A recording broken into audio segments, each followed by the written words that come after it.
Bonjour les speedfitters. Donc après notre tuto d'introduction, on va voir maintenant comment extraire les données VCC de notre Velocitech via Velocitech Control Center. J'ouvre Velocitech Control Center, je branche mon ProStart en USB sur mon PC. Si ça ne marche pas, je change de port, il y a des versions de port qui sont mal supportées. Donc je vois le modèle, la version de firmware et surtout mes datas, les tracks de mon dimanche 6 juin 2019. Alors on voit que le modèle détecté par le Control Center est un ProStart version 1.0, mais Velocitech ne fait pas qu'un type d'appareil, il fait aussi le SpeedPuck qu'on voit ici à droite du ProStart. Il indique simplement la vitesse, les atteintes, les refus, ça peut être suffisant pour certains régatiers, et à l'identique du ProStart, il enregistre les données GPS tout le long de votre régate. On passe maintenant à l'extraction des données, on va commencer par extraire la course numéro 1. Je clique dessus, je clique sur Download. J'attends que la mémoire tampon se charge jusqu'à 100% et on va cliquer sur la deuxième fenêtre sur Save et enregistrer ça dans un fichier que je nomme généralement par l'année, le mois, le jour, et en l'occurrence c'est la régate Musilac du 16 juin.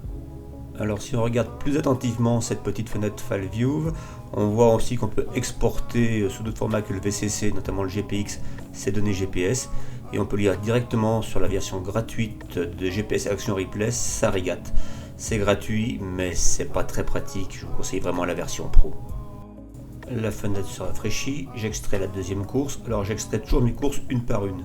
Si j'avais coché les deux courses en même temps et téléchargé ça, sauvé ça, ça m'aurait tout compilé en un seul fichier, et moi j'aime bien avoir mes courses à l'unité sur ma journée. Si je fais 4 courses, je veux voir mes 4 courses séparément.